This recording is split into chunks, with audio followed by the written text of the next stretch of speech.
All right, hey guys, this is just a really quick video, so I apologize. I'm in and out of the house. It's really cold out though, so I only have my vest on. But when I go for my walk, I'm gonna have to put my winter coat on and bundle up and all of that. But anyway, I wanted to come on real quick, and I apologize because I made a video before this, but I ended up deleting it because the cats were doing something and it spooked me, and I ended up shutting the video off. And I don't know how to edit. I don't know how to do any of that. That's why I always say, like, what you see is real. I don't edit. I don't do any of that. It's just raw and real. But I did want to redo it, and I'm not going to redo the whole thing because I already put the zinc balm on my face 7 times, okay? I did 7 layers of this to show you that you can get something that leaves a white cast to blend into your skin if you massage it well, okay? Now, I'm gonna show you. Here's the window over here, okay? And just showing you, I'm in my bathroom. I'm standing in my bathroom, and I'm just gonna do a little 360, and I'm gonna show you I do not have a white cast, okay? I have no white cast on my skin at all. And the formula that I used is just a diaper cream, so it is not a non-whitening formula. It is non-nano, so it is very thick and very white, and it will leave a white cast if you do not massage it in. But all you have to do is massage it in. And the best way to do it is in light layers and just keep blending, but I did 4 very thick layers initially. So I put on a whole bunch. I did especially my nose, my cheeks, my chin, and it was thick and it was white. And I just kept massaging and massaging and massaging, and it blends in. And then I decided that I would try a couple more layers just to see. So I continued to add 3 more layers, just not quite as thick, but I did add 3 more layers. That's a total of 7, okay? And I do not have a white cast on my face, okay? So we have to get rid of that excuse.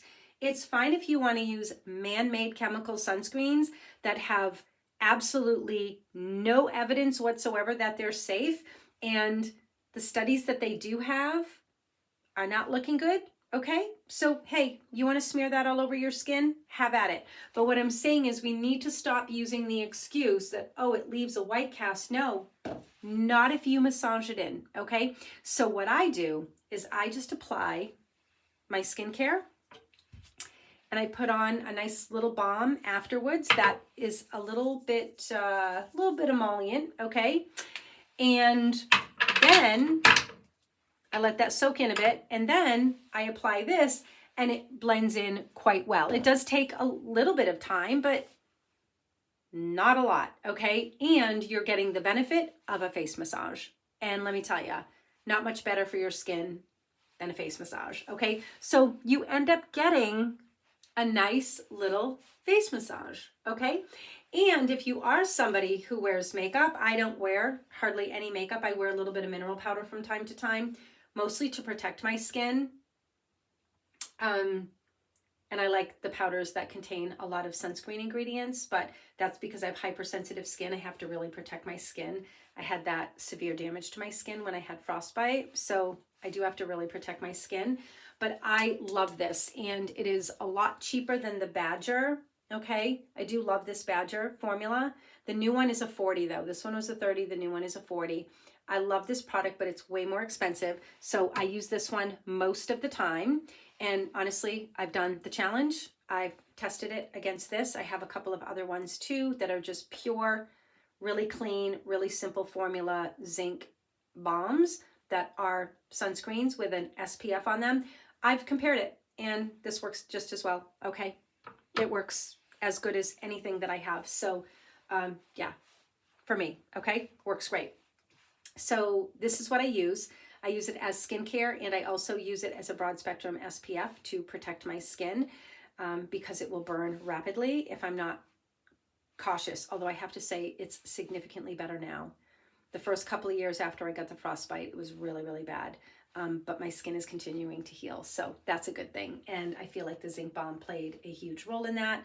I use it twice a day, morning and night. And I did apply a lot today because I'm going to be going out for a nice long walk. and the moisture builds up in have a merino wool mask, but it does build up. So I like to really protect my skin. So love this stuff. But I did this experiment for you guys, okay? 7 layers, and 4 of them were extremely thick layers. I wish I could have showed you how much I scooped out. Like it was like a whole fat fingertip. And I did my nose and my cheeks. If I did my whole face, I would have used a little bit more, obviously. And I didn't do my neck because my neck is hypersensitive on the edges. There's not much that I can actually put on that doesn't make it break out in a blistery rash. And it usually is a delayed reaction. It happens like usually after a couple of days. So I have to be really, really careful. So I just put it on my nose and my cheeks and a little bit on my chin. But I did want to show you that you can actually blend it in. Okay, so there's really not an excuse unless you're allergic to it or, you know, can't use it for, you know, another reason. But the white cast should not be a reason, okay? And I also have formulas that contain both zinc oxide and titanium dioxide. And it's the same thing. You just have to really massage it into the skin, okay? It's totally doable. All right, signing out.